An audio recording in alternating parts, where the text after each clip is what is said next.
Vlogs Kannada ಎಲ್ಲರೂ ಹೇಗಿದ್ದೀರಾ? ಇವತ್ತು ಬೆಳಗ್ಗೆಯಿಂದನೇ ವ್ಲಾಗ್ನ ಶುರು ಮಾಡ್ತಾ ಇದ್ದೀನಿ. ಇವತ್ತು ಬುಧವಾರ, ಕ್ರಿಸ್ಮಸ್ ಕೂಡ, ಹಾಗಾಗಿ ಇವ್ರಿಗೆ ಇವತ್ತು ರಜಾ ಇದೆ, ಇವರು ಇಲ್ಲೇ ಇದ್ದಾರೆ. ಇನ್ನು ಬೆಳಗ್ಗೆ ಮಾಮೂಲಿಯಾಗಿ ಇವತ್ತು ಬೇಗನೆ ಎದ್ದು ತಿಂಡಿ ಕೆಲಸನೆಲ್ಲ ಮುಗಿಸ್ಕೊಂಡು ಬಿಟ್ಟಿದ್ದೀನಿ.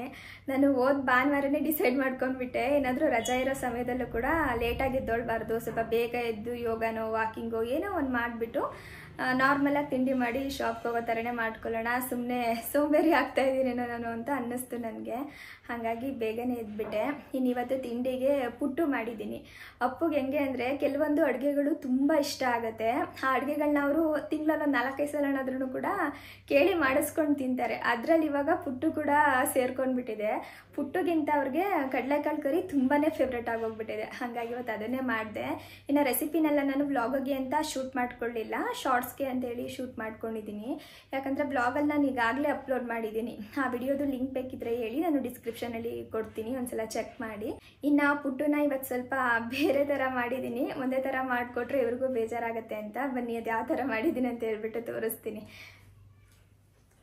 ನಾನು ಮಾಮೂಲಿಯಾಗಿ ಅಕ್ಕಿ ಹಿಟ್ಟನ್ನ ಬಳಸ್ಕೊಂಡು ಪುಟ್ಟು ಮಾಡಿಬಿಡ್ತಿದ್ದೆ. ಯಾವಾಗಲೂ ಒಂದೇ ಥರ ಮಾಡಿಕೊಟ್ರೆ ಇವ್ರಿಗೂ ಕೂಡ ಬೇಜಾರಾಗತ್ತೆ ಅಂತ ಅಂದ್ಬಿಟ್ಟು ಇವತ್ತು ಸ್ವಲ್ಪ ಬೇರೆ ಥರ ಮಾಡಿದ್ದೀನಿ. ಮನೇಲಿ ರಾಗಿ ಇತ್ತಲ್ವ, ರಾಗಿಗೆ ಸ್ವಲ್ಪ ಸಿರಿಧಾನ್ಯಗಳನ್ನೆಲ್ಲ ಮಿಕ್ಸ್ ಮಾಡಿ ಮನೇಲೆ ಪೌಡರ್ ಮಾಡಿಕೊಂಡು ಅಕ್ಕಿ ಹಿಟ್ಟು ಮತ್ತು ಅದು ಎರಡನ್ನೂ ಮಿಕ್ಸ್ ಮಾಡಿದ್ದೀನಿ. ಅಂದರೆ ಸಪ್ರೇಟಾಗಿ ಪೌಡರ್ ಮಾಡಿಕೊಂಡು ಪುಟ್ಟುನ ಅದನ್ನು ಸ್ವಲ್ಪ ಹಾಕ್ಕೊಂಡು ಇದನ್ನು ಸ್ವಲ್ಪ ಹಾಕ್ಕೊಂಡು ಆ ಥರ ಮಾಡಿದ್ದೀನಿ. ಹಾಗೆ ಅಕ್ಕಿ ಹಿಟ್ಟಿಗೆ ಸ್ವಲ್ಪ ಬೀಟ್ರೂಟ್ ಕೂಡ ಹಾಕ್ತೆ ಇವತ್ತು, ಹೆಲ್ದಿ ಆಗಿರುತ್ತೆ ಅಂತ ಹೇಳಿ. ಇದು ಫುಲ್ ಒಂಥರ ಹೆಲ್ದಿ ಪುಟ್ಟುನೇ ಅಂತ ಹೇಳ್ಬೋದು. ಮಿಲೆಟ್ಸು, ಬೀಟ್ರೂಟು, ಅಕ್ಕಿ ಎಲ್ಲ ಸೇರಿ ಮಿಕ್ಸ್ ಮಾಡಿರೋವಂಥದ್ದು. ಒಂಥರ ಕಲರ್ಫುಲ್ಲಾಗಿ ಚೆನ್ನಾಗಿ ಕಾಣಿಸ್ತಾ ಇದೆ. ಟೇಸ್ಟ್ ಹೆಂಗಿರುತ್ತೆ ಏನೋ ಗೊತ್ತಿಲ್ಲ. ಬೀಟ್ರೂಟ್ನ ನಾನು ಸ್ವಲ್ಪ ಫ್ರೈ ಮಾಡಿಕೊಂಡು ಅದಾದಮೇಲೆ ಅಕ್ಕಿ ಹಿಟ್ಟಿಗೆ ಮಿಕ್ಸ್ ಮಾಡಿಕೊಂಡೆ. ಯಾಕಂದರೆ ಬೀಟ್ರೂಟಲ್ಲಿ ನೀರಿನ ಅಂಶ ಜಾಸ್ತಿ ಇರುತ್ತೆ ಅಲ್ವಾ, ನೀರು ಸ್ವಲ್ಪ ಹೆಚ್ಚಾಗ್ಬಿಟ್ರೆ ಪುಟ್ಟು ಸರಿಗೆ ಬರಲ್ಲ, ಅದೊಂಥರ ಮುದ್ದೆ ಥರ ಆಗೋಗ್ಬಿಡುತ್ತೆ ಅಂತ ಹೇಳಿ.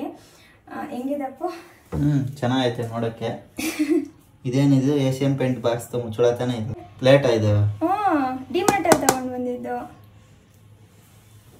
ಮರ್ತೋಗ್ಬಿಟ್ಟಿದ್ಯಾ?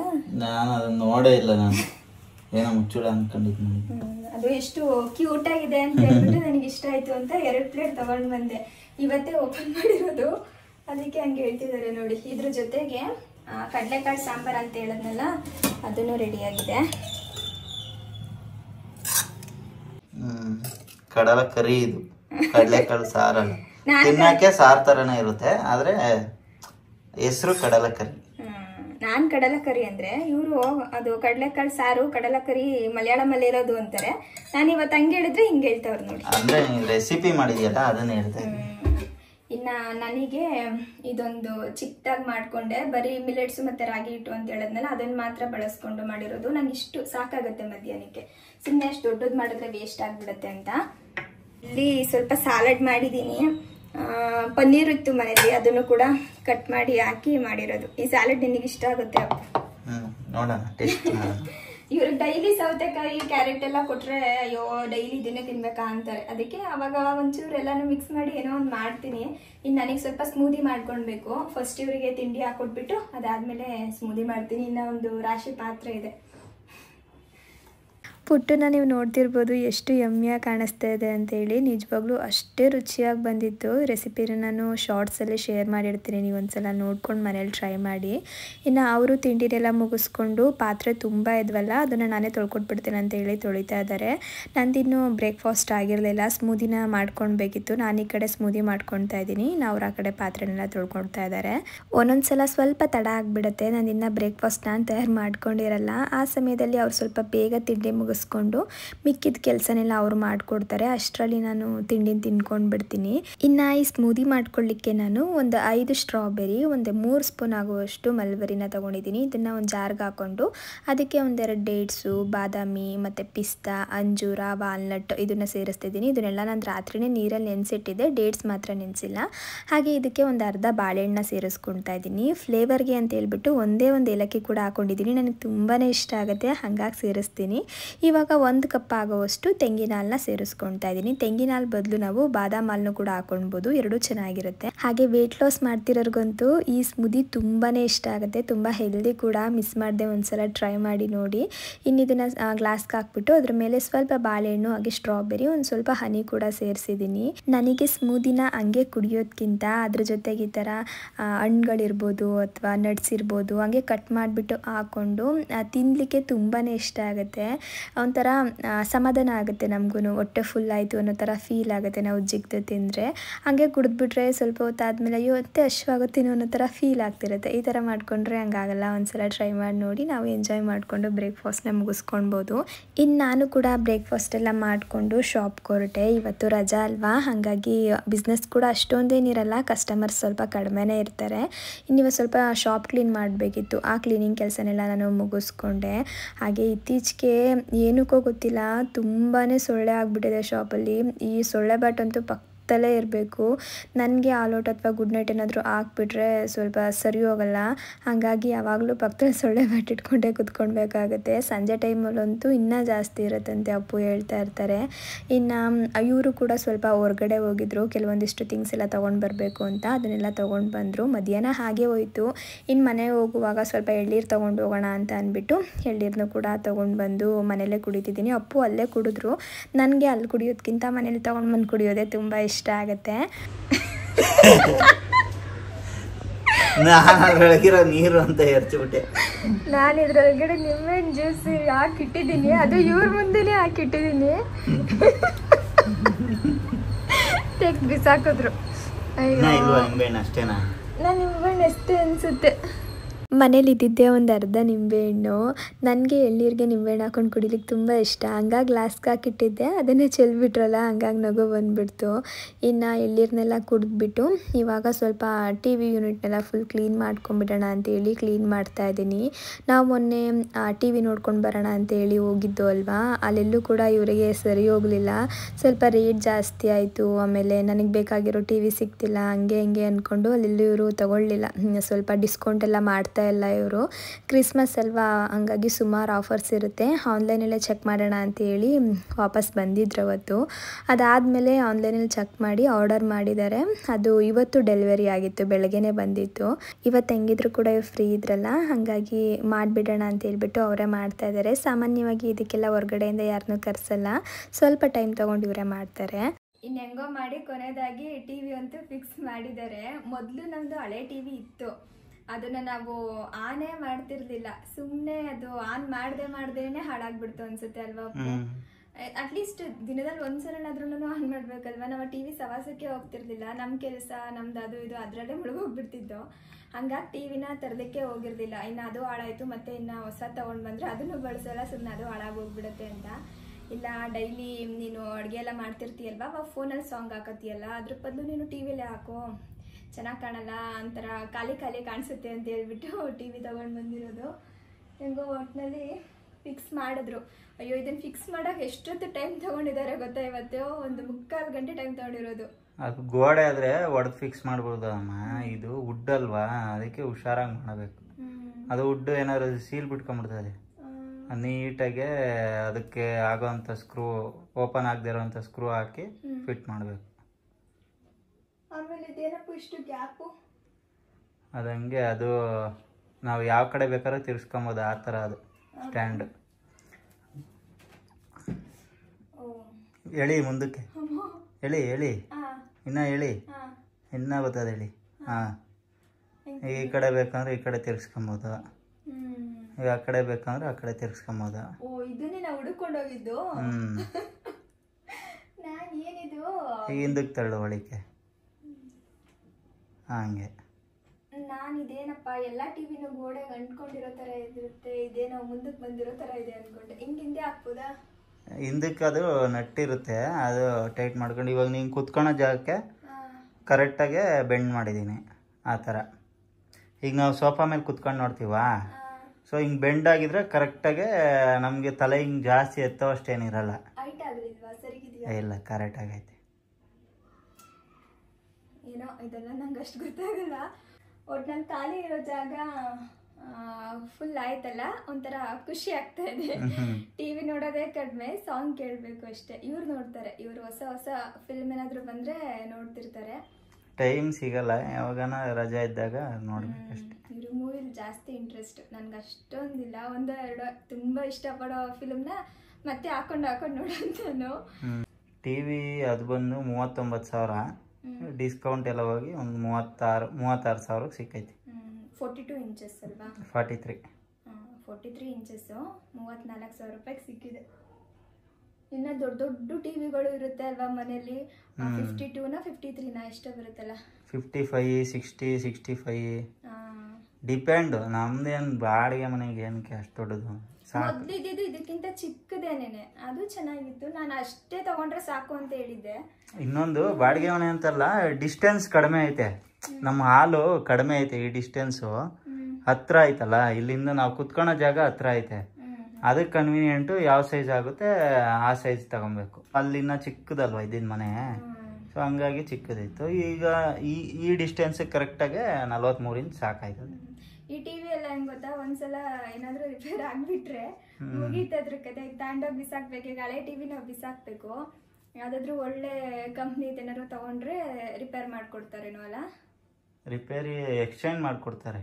ಏನು ರಿಪೇರಿ ಆಗುತ್ತೆ, ಒಂದು 6 ತಿಂಗಳು ಚೆನ್ನಾಗಿರೋದು, ತಿರುಗಿ ರಿಪೇರಿ ಆಯ್ತದೆ, ಹಂಗಾಯ್ತು. ಇವಂದರೆ ಇದು 2 ವರ್ಷ ವಾರಂಟಿ ಐತೆ. 2 ವರ್ಷ ಏನು ತಲೆನೋವಿಲ್ಲ, ಆರಾಮಾಗಿ ನೋಡ್ಕೊಂಡಿರ್ಬೋದು. ಇನ್ನು ನಮ್ಮ ಮನೆಗೆ ಏನೇ ಒಂದು ಹೊಸ ವಸ್ತು ಬಂದರೂ ಕೂಡ ಅಪ್ಪುಗೆ ಹೆಂಗೆ ಅಂದರೆ ನಾನೇ ಅದನ್ನು ಓಪನ್ ಮಾಡಬೇಕು, ನಾನೇ ಆನ್ ಮಾಡಬೇಕು. ಅವ್ರಿಗೆ ತುಂಬ ಖುಷಿ ಅದರಲ್ಲೆಲ್ಲ, ಹಾಗಾಗಿ ಓಪನ್ ಮಾಡಿಸ್ತಿದ್ದಾರೆ. ನನಗೆ ಆ ಕವರ್ ತೆಗಿ ಅಂದರು, ನಂಗೆ ತೆಗಿಲಿಕ್ಕೆ ಬರಲಿಲ್ಲ. ಸರಿ ಕಿತ್ತಾಕ್ಬಿಟ್ಟಿಯಾ, ಬೇಡ ಬಿಡು, ಬರೀ ಆನ್ ಮಾಡು ಅಂತೇಳಿ ಆನ್ ಮಾಡಿಸಿದ್ರು. ಇವಾಗ ಕ್ಲಿಕ್ ಮಾಡು. ಈಗ ಅಲ್ಲಿ ವಾಯ್ಸ್ ಬಟನ್ ಐತೆ ನೋಡು, ಮೈಕ್ ಬಟನು. ಅದು ಒತ್ತಿ ಹಿಡ್ಕೊಂಡು ಅಲ್ಲೇ ಹೇಳು, ಮೈಕಲ್ಲೇ. ಮೈಕಲ್ಲೇ, ಅದರಲ್ಲೇ ಮೈಕ್ ಇರುತ್ತೆ, ಹೇಳು. ಒತ್ತಿ ಹಿಡ್ಕೊಂಡು ಹೇಳು. ನನ್ನ ಚಾನಲ್ ಹೆಸರಿಲ್ಲ. ನಿನ್ನ ಚಾನಲ್ ಹೆಸರು ಹೇಳು. Vishi blogs Kannada. Okay, here are some videos. ಬಂದು ನೋಡು, ಫಸ್ಟ್ ಏನಿಂದ ಬಂತ ನಿನ್ನ ಚಾನಲ್. ಈಗ ಡೌನ್ಗೆ ಹೋಗಿ ಪ್ಲೇ ಮಾಡ್ಕೊಂಡು ನೋಡ್ಬೋದು. ನಂಗೆ ನಿಜವಾಗ್ಲೂ ರಿಮೋಟಲ್ಲೆಲ್ಲ ಈ ಥರದ್ದೆಲ್ಲ ಆಪ್ಷನ್ ಇದೆ ಅಂತ ಗೊತ್ತಿರಲಿಲ್ಲ. ಇನ್ನು ಏನೇನಿದೆ ಇದರಲ್ಲಿ? ಇನ್ನು ನೋಡು, ಅದರಲ್ಲಿ ಪ್ರೈಮ್ ಐತೆ, ನೆಟ್ಫ್ಲಿಕ್ಸ್ ಐತೆ. ಇದು ನೋಡಿದೆ ಆಗಲೇ, ಯೂಟ್ಯೂಬ್, ನೆಟ್ಫ್ಲಿಕ್ಸ್, ಪ್ರೈಮು. ಈ ವಾಯ್ಸ್ ನೋಡಿರಲಿಲ್ಲ. ಇನ್ನು ನಿಂದು ಧಾರಾವಾಹಿಗಳು ಎಲ್ಲ ಬರುತ್ತೆ, ಮೊಬೈಲಲ್ಲಿ ನೋಡ್ತಾ ಇರ್ತೀಯಲ್ಲ, ಇಲ್ಲೇ ನೋಡ್ಬೋದು. ಒಂದೆರಡ ನೋಡ್ತೀನಿ, ತುಂಬ ಇಷ್ಟ ಆಗಿರೋ ಸೀರಿಯಲ್ಸ್ನ. ಇನ್ನೊಂದು ಸ್ವಲ್ಪ ದಿನ ಹೋದ್ಮೇಲೆ ಟಚ್ ಸ್ಕ್ರೀನೇ ಬಂದ್ಬಿಡುತ್ತೆ ಟಿವಿ. ಆಲ್ರೆಡಿ ಬಂದೈತೆ, ಅದೆಲ್ಲ ಸ್ವಲ್ಪ ಕಾಸ್ಟ್ಲಿ ಇದೆ. ಇದು ಅಂದರೆ ಮಾಮೂಲಿ ರಿಮೋಟಲ್ಲೇ ವಾಯ್ಸ್ ಅಷ್ಟೇ, ಆರಾಮಾಗಿ ಕುತ್ಕೊಂಡು ಅದರಲ್ಲಿ ಹೇಳಿದ್ರೆ ಸಾಕು, ಅದೇ ಹುಡುಕ್ಬಿಟ್ಟು ತೋರಿಸ್ತದೆ. ಯಾರಿಗಾದ್ರೂ ಮನೇಲಿ ವಯಸ್ಸಾದವ್ರು ಇರ್ತಾರಲ್ಲ, ಅವ್ರಿಗೇನು ಗೊತ್ತಾಗಲ್ಲ ಅಂದರೆ ಹಿಂಗೆ ಹೇಳ್ಬಿಡ್ಬೋದು. ಹಿಂಗೆ ಹೇಳಿದ್ರೆ ಓಪನ್ ಆಗುತ್ತೆ. ಒತ್ತಿ ಹಿಡ್ಕೊಂಡು ಹೇಳಿದ್ರೆ ಓಪನ್ ಆಯ್ತು. ಇನ್ನು ಮಕ್ಳಿಗೆ ತೋರಿಸ್ಕೊಟ್ಬಿಟ್ರೆ ಅಷ್ಟೇ ಕತೆ. ಈಗ ನೀನು ಅಷ್ಟೇ, ಯಾವ್ದಾದ್ರು ಧಾರಾವಾಹಿ ಬೇಕು ಅಂದರೆ ಅದೆಲ್ಲ ಹಂಗೆ ಹುಡುಕ್ಬೋದು. ಇಲ್ಲ ಯಾವ್ದಾದ್ರು ಫಿಲಮು, ಏನಾದರೂ ಏನು ಬೇಕೋ ವಿಡಿಯೋ ನೋಡುವಂಥದ್ದು, ಅದರಲ್ಲಿ ಹೇಳಿದ್ರೆ ಅದೇ ಹುಡುಕ್ಬಿಟ್ಟು ತೋರಿಸುತ್ತೆ. ಇನ್ನು ಅಪ್ಪು ಯಾವಾಗಲೂ ಹಿಂಗೇನೇನೆ ಏನಾದರೂ ಒಂದು ನನಗೆ ಗೊತ್ತಿಲ್ದಿರೋ ವಿಷಯ ಅಂದರೆ ಆವಾಗಲೇ ಅವ್ರು ತಿಳಿಸ್ಬಿಡ್ಬೇಕು ನನಗೆ ಅದನ್ನು ಗೊತ್ತು ಮಾಡಿಬಿಡ್ಬೇಕು. ಎಷ್ಟೇ ಕೆಲಸ ಇದ್ರೂ ಸರಿ, ಫಸ್ಟ್ ಇದನ್ನು ಕಲ್ತ್ಕೊ, ಆಮೇಲೆ ಆ ಕೆಲಸ ಮಾಡು ಅಂತ ಹೇಳ್ಬಿಡ್ತಾರೆ. ನಂಗಾಗಿ ಹೇಳ್ತಾ ಇದ್ರು. ಇನ್ನು ಅವ್ರಿಗೋಸ್ಕರ ಇವತ್ತು ಬೇಕ್ರಿ ಸ್ಟೈಲಲ್ಲಿ ಎಗ್ ಪಫ್ ಮಾಡಿಕೊಡೋಣ ಅಂತೇಳಿ ಮಾಡ್ತಿದ್ದೀನಿ. ರಜಾ ಇರೋ ಸಮಯದಲ್ಲೆಲ್ಲ ಅವ್ರಿಗೋಸ್ಕರ ನಾನು ಏನಾದರೂ ಒಂದು ಮಾಡೇ ಮಾಡ್ತೀನಿ, ಅವ್ರಿಗೂ ಖುಷಿ ಆಗುತ್ತೆ ಅಂತ ಹೇಳ್ಬಿಟ್ಟು. ಈ ಎಗ್ ಪಫ್ಗೆ ನಾನು ಮೈದಾ ಬಳಸ್ತಿಲ್ಲ, ಗೋಧಿ ಬಳಸ್ತಿರೋದು. ತುಂಬಾ ಟೇಸ್ಟಿಯಾಗಿ ಬಂದಿತ್ತು ರೆಸಿಪಿನ, ಹಂಗಾಗಿ ಪೂರ್ತಿಯಾಗಿ ನೋಡಿ ಆಯಿತಾ. ಮೊದಲು ಒಂದು ಬೌಲ್ಗೆ ನಾನು ಸ್ವಲ್ಪ ಉಪ್ಪು ಹಾಕ್ಕೊಂಡಿದ್ದೀನಿ, ಹಾಗೆ 1 ಸ್ಪೂನ್ ಆಗುವಷ್ಟು ಸಕ್ಕರೆ ಸೇರಿಸ್ಕೊಂಡಿದ್ದೀನಿ, ಒಂದು 3 ಡ್ರಾಪು ನಿಂಬೆಹಣ್ಣು ರಸದ ಹಾಕ್ಕೊಂಡಿದ್ದೀನಿ. ಹಾಗೆ ಇದಕ್ಕೆ ತುಪ್ಪ ಕೂಡ ಬೇಕಾಗುತ್ತೆ, 1 ಸ್ಪೂನ್ ತುಪ್ಪ ಬೇಕಾಗುತ್ತೆ. ಇದು ಅಮ್ಮ ತುಪ್ಪ ಕೊಟ್ಟು ಕಳಿಸಿದ್ರು, ಎಷ್ಟು ಮರಳಾಗಿದೆ ನೋಡಿ ತುಪ್ಪ. ಪರಿಮಳನೂ ಅಷ್ಟೇ ಚೆನ್ನಾಗಿತ್ತು. ಇನ್ನಿದಕ್ಕೆ ನಾನು 1 ಸ್ಪೂನ್ ಆಗುವಷ್ಟು ತುಪ್ಪನ ಹಾಕ್ಬಿಟ್ಟು ಚೆನ್ನಾಗಿ ಸಕ್ಕರೆ ತುಪ್ಪನ ಮಿಕ್ಸ್ ಮಾಡ್ತಾಯಿದ್ದೀನಿ. ಒಂಚೂರು ಕರಗಬೇಕು, ಅಲ್ಲಿವರೆಗೂ ನಾವು ಮಿಕ್ಸ್ ಮಾಡಬೇಕಾಗತ್ತೆ. ಅದಕ್ಕೆ ಇವಾಗ ಸ್ವಲ್ಪ ನೀರನ್ನ ಸೇರಿಸ್ಕೊಂಡು ಮತ್ತೆ ಮಿಕ್ಸ್ ಮಾಡ್ತಾಯಿದ್ದೀನಿ. ಮಿಕ್ಸ್ ಮಾಡ್ಕೊಂಡಿದ್ದಾದಮೇಲೆ 1.5 ಕಪ್ ಆಗುವಷ್ಟು ಗೋಧಿ ಹಿಟ್ಟನ್ನ ಸೇರಿಸ್ತಾ ಇದ್ದೀನಿ. ಗೋಧಿ ಹಿಟ್ಟನ್ನ ಸೇರಿಸ್ಬಿಟ್ಟು ನಾವು ಚಪಾತಿಗೆ ಯಾವ ಥರ ನಾದ್ಕೊಳ್ತೀವಿ ನೋಡಿ, ಸೇಮ್ ಅದೇ ಥರ ನಾದ್ಕೊಳ್ಬೇಕು. ಚೆನ್ನಾಗಿ ನಾದಬೇಕು. ನಾವು ಎಷ್ಟು ಚೆನ್ನಾಗಿ ನಾದ್ತೀವೋ ಅಷ್ಟು ಚೆನ್ನಾಗಿ ಪಫ್ ಬರುತ್ತೆ ಅಂತಲೇ ಹೇಳ್ಬೋದು. ಹಾಗಾಗಿ ಚೆನ್ನಾಗಿ ನಾದ್ಕೊಳ್ತಾ ಇದ್ದೀನಿ. ಇವಾಗ ನೀವು ನೋಡ್ತಿರ್ಬೋದು ಚೆನ್ನಾಗಿ ನಾದ್ಕೊಂಡಾಗಿದೆ. ಇದನ್ನು ಒಂದು 20 ನಿಮಿಷ ನಾನು ಎತ್ತಿಡ್ತಾ ಇದ್ದೀನಿ. ಫ್ರಿಜ್ಜಲ್ಲಿಡೋ ಅಗತ್ಯ ಇಲ್ಲ, ಮಾಮೂಲಿಯಾಗಿ ಈಚೆ ಕಡೆನೇ ಒಂದು 20 ನಿಮಿಷ ಇಡಬೇಕಾಗತ್ತೆ. ಅಷ್ಟರಲ್ಲಿ ಪಫ್ಗೆ ಬೇಕಾಗಿರೋ ಈರುಳ್ಳಿ, ಕ್ಯಾಪ್ಸಿಕಮ್ ಇದನ್ನೆಲ್ಲ ನೀಟಾಗಿ ಕಟ್ ಮಾಡ್ಕೊಂಬಿಡೋಣ ಅಂತ ಹೇಳಿ ಅದನ್ನು ಕೂಡ ಮಾಡ್ಕೊತಿದ್ದೀನಿ. ಹಾಗೆ ಮನೇಲಿ ಚಿಲ್ಲಿ ಫ್ಲೇಕ್ಸ್ ಖಾಲಿ ಆಗಿಬಿಟ್ಟಿತ್ತು, ಅದನ್ನು ಕೂಡ ಈಗಲೇ ಮಾಡಿಟ್ಕೊಂಡ್ಬಿಟ್ಟೆ. ಹಿಂಗೇನೆ ಅಡುಗೆ ಮಾಡ್ತಿರೋ ಸಮಯದಲ್ಲೇ ನಾನು ಏನೇನು ಪದಾರ್ಥ ಖಾಲಿ ಆಗಿರುತ್ತೆ ನೋಡಿ ಅದನ್ನೆಲ್ಲ ಅಲ್ಲೇ ಮಾಡ್ಕೊಂಡ್ಬಿಡ್ತೀನಿ, ಈಸಿ ಆಗುತ್ತೆ ಅಂತ. ಇನ್ನು 20 ನಿಮಿಷ ಆದಮೇಲೆ ನಾವು ಚಪಾತಿನ ಲಟ್ಟಿಸ್ತೀವಿ ನೋಡಿ, ಆ ಥರ ಲಟ್ಟಿಸ್ಬೇಕು. ಆದರೆ ನಾವು ಸ್ವಲ್ಪ ದಪ್ಪವಾಗಿ ತೊಗೋಬೇಕು ಹಿಟ್ಟನ್ನ. ಚಪಾತಿಗಾದರೆ ನಾವು ಸ್ವಲ್ಪ ಕಡಿಮೆ ಕ್ವಾಂಟಿಟಿಯಲ್ಲಿ ಹಿಟ್ಟು ತೊಗೊಂಡು ಲಟ್ಟಿಸ್ತೀವಲ್ವ, ಹಂಗೆ ತೊಗೊಳ್ಬಾರ್ದು. ಈಗ 3 ಚಪಾತಿ ಮಾಡ್ತೀವಿ ನೋಡಿ, ಅಷ್ಟು ಹಿಟ್ಟನ್ನ ತೊಗೊಳ್ಬೇಕು. ಇಲ್ಲಾಂದರೆ ಒಂದೇ ಸಲ ಎಲ್ಲ ಹಿಟ್ಟನ್ನು ಕೂಡ ಲಟ್ಟಿಸ್ಕೊಳ್ಬೋದು. ಕಡ್ಪ ಕಲ್ ಮೇಲೆ ಆದರೆ ಹಂಗೆ ಮಾಡ್ಕೊಳ್ಬೋದು. ನಾನು ಮಣೆ ಮೇಲೆ ಮಾಡ್ತಾ ಇದ್ದೀನಲ್ಲ, ಹಾಗಾಗಿ ಆ ಹಿಟ್ಟಲ್ಲಿ 3 ಭಾಗ ಮಾಡಿಕೊಂಡು ಲಟ್ಟಿಸ್ಕೊಳ್ತಾ ಇದ್ದೀನಿ. ಈಗ ನೀವು ನೋಡ್ತಿರ್ಬೋದು ಎಷ್ಟು ದೊಡ್ಡದಾಗುತ್ತೆ ಅಷ್ಟು ದೊಡ್ಡದಾಗಿ ಲಟ್ಟಿಸ್ಕೊಂಡಿದ್ದೀನಿ. ಇದ್ರ ಮೇಲೆ ನಾನಿವಾಗ ಬೆಣ್ಣೆನ ಸವರ್ಕೊಳ್ತಾ ಇದ್ದೀನಿ. ಎಲ್ಲ ಕಡೆ ನೀಟಾಗಿ ಬೆಣ್ಣೆ ಸವರ್ಕೊಳ್ಬೇಕು. ಈ ಪಫ್ಗೆ ಬೆಣ್ಣೆನೇ ಮುಖ್ಯವಾಗಿ ಬೇಕಾಗಿರುವಂಥದ್ದು. ನಾವು ಬೆಣ್ಣೆ ಎಷ್ಟು ನೀಟಾಗಿ ಸವರ್ಕೊಂಡು ಮಾಡ್ಕೊಳ್ತೀವೋ ಅಷ್ಟೇ ಚೆನ್ನಾಗಿ ಪಫ್ ಬರುತ್ತೆ ಅಂತಲೇ ಹೇಳ್ಬೋದು. ಬೆಣ್ಣೆ ಸವರಿದಾದ್ಮೇಲೆ ಇವಾಗ ಚಪಾತಿ ಹಿಟ್ಟನ್ನ ಫೋಲ್ಡ್ ಮಾಡ್ಕೊಳ್ತಾ ಇದ್ದೀನಿ. ಚಪಾತಿನ ನೀವು ನೋಡ್ಬೋದು ನಾನು ಹೆಂಗೆ ಫೋಲ್ಡ್ ಮಾಡಿಕೊಂಡೆ ಅಂತ. ಅದ್ರ ಮೇಲೆ ಇವಾಗ ಮತ್ತೆ ನಾನು ಬೆಣ್ಣೆನ ಸವರ್ಕೊಳ್ತಾ ಇದ್ದೀನಿ, ಮತ್ತೆ ಫೋಲ್ಡ್ ಮಾಡ್ತಾ ಇದ್ದೀನಿ. ಇವಾಗ 2 ಕಡೆ ಮಾತ್ರ ಫೋಲ್ಡ್ ಮಾಡಬೇಕು. ಈ ಥರ ಫೋಲ್ಡ್ ಮಾಡಿದ್ದಾದಮೇಲೆ ಇದ್ರ ಮೇಲೂ ಕೂಡ ಬೆಣ್ಣೆನ ಸವರ್ಕೊಂಡ್ಬಿಟ್ಟು ಅದ್ರ ಮೇಲೆ ಮತ್ತೆ ಚಪಾತಿನ ಹಿಂಗೆ ಫೋಲ್ಡ್ ಮಾಡಿ ಎತ್ತಿಡ್ತಾ ಇದ್ದೀನಿ. ಇದನ್ನು ನಾವು ಒಂದು 20 ನಿಮಿಷ ಫ್ರೀಝರಲ್ಲಿ ಇಡಬೇಕಾಗತ್ತೆ. ಯಾಕಂದರೆ ನಾವು ಲಟ್ಸುವಾಗ ಬೆಣ್ಣೆ ಕರಗೋಗ್ಬಿಟ್ಟಿರುತ್ತಲ್ವ, ಅದು ಮತ್ತೆ ಗಟ್ಟಿ ಆಗಬೇಕು. ಯಾಕಂದರೆ ನಾವು ಇನ್ನೊಂದು ಸಲ ಇದನ್ನು ಲಟ್ಟಿಸ್ಬೇಕಾಗತ್ತೆ. ಹಾಗಾಗಿ ನಾನು ಫ್ರೀಝರಲ್ಲಿ ಒಂದು 20 ನಿಮಿಷ ಎತ್ತಿಡ್ತಾ ಇರೋದು. ಅಷ್ಟರಲ್ಲಿ ಈ ಕಡೆ ಪಫ್ಗೆ ನಾವು ಮಸಾಲೆ ರೆಡಿ ಮಾಡ್ಕೊತೀವಿ ನೋಡಿ, ಅದನ್ನು ಮಾಡ್ಕೊಂಬಿಡೋಣ ಅಂತೇಳಿ ಮಾಡ್ತಾಯಿದ್ದೀನಿ. ಇದಕ್ಕೆ ಮೊದಲೊಂದು ಕಡಾಯಿಗೆ 1 ಸ್ಪೂನ್ ಆಗುವಷ್ಟು ಕಡಲೆಕಾಯಿ ಎಣ್ಣೆನ ಸೇರಿಸ್ಕೊಳ್ತಾ ಇದ್ದೀನಿ. ಎಣ್ಣೆ ಸ್ವಲ್ಪ ಬಿಸಿ ಆದಮೇಲೆ 1 ಟೀ ಸ್ಪೂನ್ ಆಗುವಷ್ಟು ಚಿಲ್ಲಿ ಫ್ಲೇಕ್ಸು, ಹಾಗೆ 1 ಟೀ ಸ್ಪೂನ್ ಆಗುವಷ್ಟು ಜೀರಿಗೆನ ಹಾಕ್ಕೊಂಡು ಹಂಗೆ ಒಂದು ಚೂರು ಮಿಕ್ಸ್ ಮಾಡ್ಕೊಳ್ತಾ ಇದ್ದೀನಿ. ಜಾಸ್ತಿ ಹುರ್ಕೊಳ್ಬಾರ್ದು, ಚಿಲ್ಲಿ ಫ್ಲೇಕ್ಸ್ ಕಪ್ಪಗಾಗ್ಬಿಡುತ್ತೆ. ಇವಾಗ ಒಂದೇ ಒಂದು ಹಸಿರು ಮೆಣಸಿನ್ಕಾಯಿನ ಸೇರಿಸ್ಕೊಳ್ತಾ ಇದ್ದೀನಿ. ನಮ್ಮ ಮನೇಲಿ ಹಣ್ಣಾಗ್ಬಿಟ್ಟಿತ್ತು, ಅದನ್ನೇ ಸೇರಿಸಿದ್ದೀನಿ.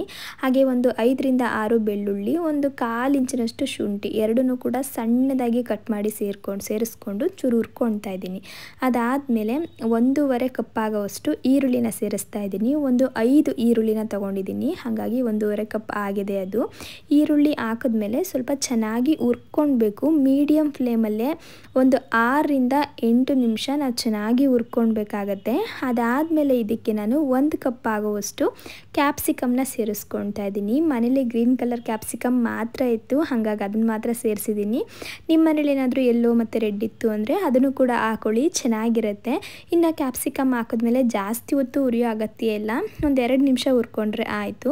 ಇವಾಗ ಇದಕ್ಕೆ 1 ಟೀ ಸ್ಪೂನ್ ಧನಿಯಾ ಪುಡಿ, ಒಂದು ಅರ್ಧ ಟೀ ಸ್ಪೂನ್ ಖಾರದ ಪುಡಿ, 1 ಸ್ಪೂನ್ ಜೀರಿಗೆ ಪುಡಿ, ಹಾಗೆ ಸ್ವಲ್ಪ ಪೆಪ್ಪರ್ ಪೌಡರು, ಹಾಗೆ ರುಚಿಗೆ ಎಷ್ಟು ಬೇಕು ಅಷ್ಟು ಉಪ್ಪು, ಒಂದೇ ಒಂದು ಚಿಟಿಕೆ ಅರಿಶಿನದ ಪುಡಿ, ಇಷ್ಟನ್ನು ಹಾಕಿ ಮಿಕ್ಸ್ ಮಾಡ್ಕೊಳ್ತಾ ಇದ್ದೀನಿ.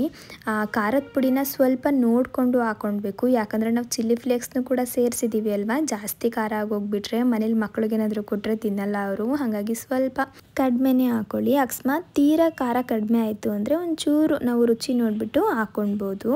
ಇವಾಗ ಇದನ್ನು ಲೋ ಫ್ಲೇಮ್ ಮಾಡಿಬಿಟ್ಟು 1 ನಿಮಿಷ ಹಂಗೆ ಹುರ್ಕೊಳ್ತಾ ಇದ್ದೀನಿ. ಅಷ್ಟರಲ್ಲಿ ಮೊಟ್ಟೆನ ಕಟ್ ಮಾಡ್ಕೊಂಬಿಡೋಣ ಅಂತೇಳಿ ಮೊಟ್ಟೆನೂ ಕೂಡ ಕಟ್ ಮಾಡ್ತಾ ಇದ್ದೀನಿ. ನಮ್ಗೆ ಯಾವ ಶೇಪ್ ಬೇಕು ಆ ಶೇಪಲ್ಲಿ ಕಟ್ ಮಾಡ್ಕೊಳ್ಬೋದು. ಸಾಮಾನ್ಯವಾಗಿ ಬೇಕ್ರಿಲಿ ಮೊಟ್ಟೆನ ಅರ್ಧ ಕಟ್ ಮಾಡಿ ಹಾಕ್ಕೊಡ್ತಾರೆ, ಇಲ್ಲಾಂದರೆ 1 ಮೊಟ್ಟೆನ ಹಾಕ್ತಾರೆ ಅಲ್ವಾ. ನಾನಿವತ್ತು ಆ ಥರ ಮಾಡ್ತಿಲ್ಲ, ಸ್ವಲ್ಪ ಬೇರೆ ಥರ ಮಾಡ್ತಾ ಇದ್ದೀನಿ. ಇವಾಗ ನಾವು ಫ್ರೈ ಮಾಡಿ ಇಟ್ಕೊಂಡಿದ್ವಲ್ಲ ಈರುಳ್ಳಿ ಕ್ಯಾಪ್ಸಿಕಮ್ ಮಸಾಲೆನ, ಅದನ್ನು ಸ್ವಲ್ಪ ಎತ್ತಿಟ್ಕೊಳ್ತಾ ಇದ್ದೀನಿ. ಇದರಲ್ಲೇ ಸ್ವಲ್ಪ ಪನ್ನೀರ್ ಪಫ್ ಕೂಡ ಮಾಡೋಣ ಅಂತೇಳಿ ಅದನ್ನು ತೆಗೆದಿಟ್ಬಿಟ್ಟು ಇವಾಗ ಮೊಟ್ಟೆನ ಇದಕ್ಕೆ ಸೇರಿಸ್ಕೊಂಡು ಸ್ವಲ್ಪ ಹಂಗೆ ನೀಟಾಗಿ ಮಿಕ್ಸ್ ಮಾಡ್ತಾ ಇದ್ದೀನಿ. ಗ್ಯಾಸ್ ಆಫ್ ಮಾಡಿ ಕೂಡ ಮಿಕ್ಸ್ ಮಾಡ್ಕೊಳ್ಬೋದು. ಹಾಕ್ಕೊಳ್ಬೋದು. ಕೊನೆಯಲ್ಲಿ ಒಂಚೂರು ಕೊತ್ತಂಬರಿ ಸೊಪ್ಪು ಹಾಕ್ಬಿಟ್ಟು ಮತ್ತೆ ಇನ್ನೊಂಚೂರು ಹಂಗೆ ಮಿಕ್ಸ್ ಮಾಡಿಕೊಂಡ್ರೆ ಇದು ರೆಡಿಯಾಗಿ ಹೋಗ್ಬಿಡುತ್ತೆ. ಇದು ನನಗೆ ತಿನ್ನಲಿಕ್ಕೂ ಕೂಡ ತುಂಬಾ ರುಚಿಯಾಗಿರುತ್ತೆ. ನಾವು ರಸಮ್ ಎಲ್ಲ ಮಾಡಿದಾಗ ಇದನ್ನು ಸೈಡ್ ಡಿಶ್ ಥರ ಕೂಡ ಮಾಡ್ಕೊಳ್ಬೋದು. ಒಂದ್ಸಲ ಟ್ರೈ ಮಾಡಿ. ಈ ಥರ ಪಫ್ಗೂ ಕೂಡ ತುಂಬ ಚೆನ್ನಾಗಿರುತ್ತೆ.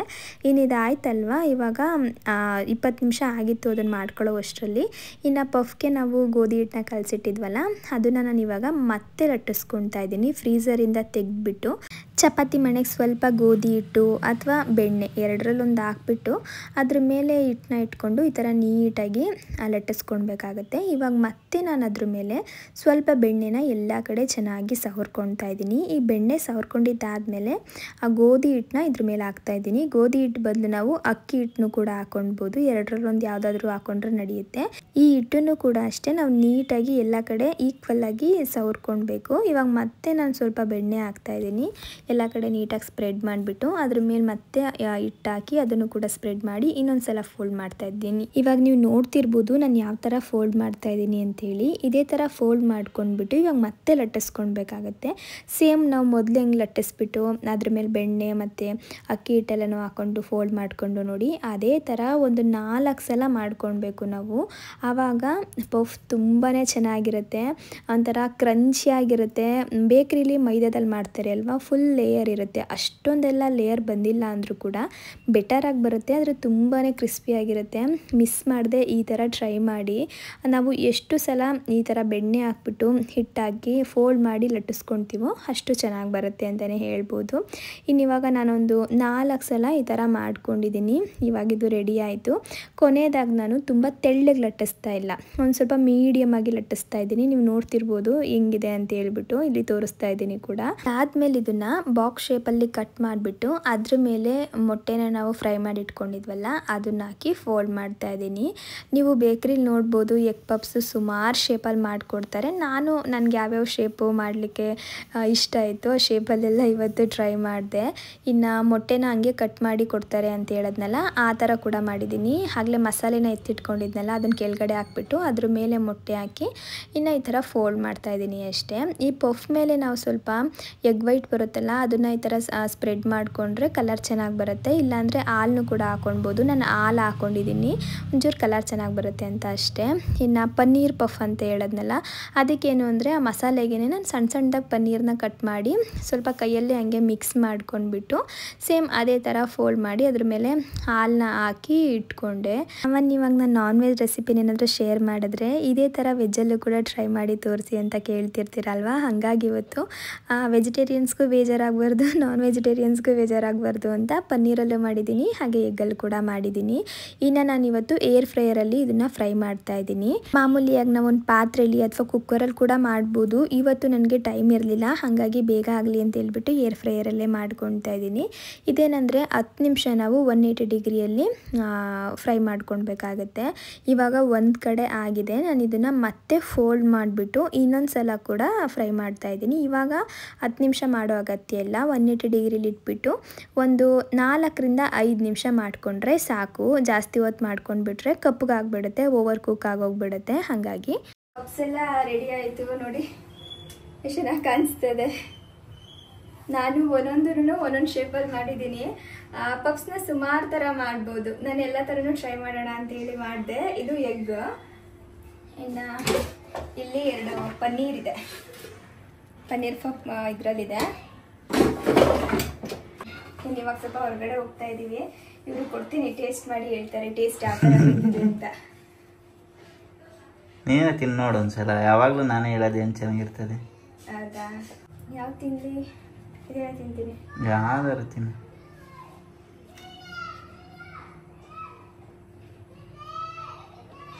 ಚೆನ್ನಾಗಿಲ್ಲ ಅಲ್ವಾ? ಇಷ್ಟೊತ್ತು ಬೇಕಾ ಹೇಳಕ್ಕೆ? ಮೊದ್ಲು ನಾವು ಇನ್ನು ಕಳಿಸ್ತಿದ್ದಂಗೆ ಚೆನ್ನಾಗೈತೆ ಅಂತೀಯ.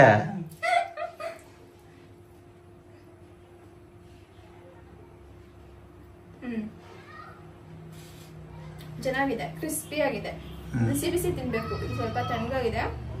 ನೀವು ಕೊಡ್ತೀನಿ ರೀ, ಟೇಸ್ಟ್ ಮಾಡಿ ಹೇಳ್ತಾರೆ. ಕಿಟಕಿಗೆ ಕರ್ಟನ್ ಹಾಕಿದ್ಯಾ? ಅದು ಮಧ್ಯಾಹ್ನ ಅಲ್ವಾ ಅಡ್ಗೆ ಮಾಡಿದ್ದು, ಅದು ಬೆಳಕು ಹಂಗೆ ಬೀಳುತ್ತೆ, ನೀಟಾಗಿ ವಿಡಿಯೋ ಬರಲ್ಲ, ಅದಕ್ಕೆ ಅದನ್ನ ಹಾಕಿದ್ದೆ. ಬಿಡು, ವಾಲಿ ಧೂಳು ಎಲ್ಲ ಬರ್ತದೆ ಈಗ. ಟೇಸ್ಟ್ ಮಾಡಪ್ಪು. ಅದು ನಾನು ಮಾಡೋದ್ಕಿಂತ ಇವರು ತಿನ್ಬಿಟ್ಟು ಹೇಳಿದ್ರೇ ಗೊತ್ತಾಗೋದು. ಟೇಸ್ಟು ಬೇಕ್ರಿಗಿನ ಏನಂದರೆ ಫ್ರೆಶ್ ಆಗೈತೆ. ಬೇಕ್ರಿಲಿ ಕೆಲವು ಕಡೆ ಫ್ರೆಶ್ ಆಗಿರೋದು ಕೊಡ್ತಾರೆ, ಕೆಲವು ಕಡೆ ನೆನ್ನೆ ಮಾಡಿದ್ದೆ ಬಿಸಿ ಮಾಡಿಕೊಟ್ರು ಗೊತ್ತಾಗಲ್ಲ ಅಲ್ವಾ? ಹೆಂಗ್ ಗೊತ್ತಾಗತ್ತಪ್ಪು? ಗೊತ್ತಾಗಲ್ಲ. ಅದು ಈ ತರಕಾರಿ ಇರ್ತಾವಲ್ಲ ಅವು ಮೆತ್ಕಾಗ್ಬಿಟ್ಟಿರ್ತವೆ, ಅದು ಅಗಿವಾಗೆ ಗೊತ್ತಾಗ್ಬಿಡ್ತದೆ, ಅದು ಒಳ್ಳೇದು ಅಂತ. ಆಮೇಲೆ ಮೊಟ್ಟೆ ಅಷ್ಟೇ ಗಟ್ಟಿ ಅವಳೆ ರಬ್ಬರ್ ಆದಂಗೆ. ಆದ್ರೂ ಮನೇಲಿ ಮಾಡ್ಕೊಂಡು ತಿಂದ್ರೆ ಏನೋ ಒಂಥರ ಖುಷಿ.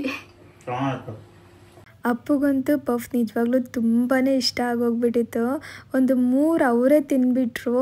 ಸ್ವಲ್ಪ ನಾನು ಎತ್ತಿಟ್ಟಿದ್ದೆ, ಅರ್ಪಿತಾ ಅವ್ರ ಮನೆಗೆ ಹೋಗ್ತೀವಲ್ಲ ಅವ್ರಿಗೂ ಕೂಡ ತೊಗೊಂಡು ಹೋಗೋಣ ಅಂತೇಳಿ, ಅದರಲ್ಲೂ ಕೂಡ ಒಂದು ಎತ್ಕೊಂಡವರೇ ತಿನ್ಕೊಂಡ್ರು. ಟೀ ಕುಡಿದ್ರೆ ಟೇಸ್ಟ್ ಹೊಂಟೋಯ್ತದ, ಹಂಗೆ ತಿನ್ ನೋಡು.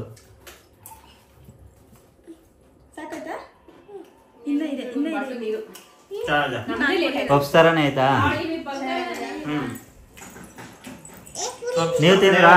ಇನ್ನಿವತ್ತು ಸ್ವಲ್ಪ ಟೈಮ್ ಆಗಿಬಿಡ್ತು ಅಂತೇಳಿ ಆಗಲೇ ಹೇಳಿದ್ನಲ್ವಾ. ಏನಕ್ಕೆ ಅಂದರೆ ಪ್ಯಾಲೇಸ್ ಗ್ರೌಂಡಲ್ಲಿ ಕೇಕ್ ಶೋ ಇತ್ತು, ಅಲ್ಲಿ ಹೋಗೋಣ ಅಂತೇಳಿ ಅಂದ್ಕೊಂಡಿತ್ತು. ಹಾಗಾಗಿ ಸ್ವಲ್ಪ ಬೇಗನೆ ಪಪ್ಸ್ ಎಲ್ಲ ಮಾಡಿದೆ.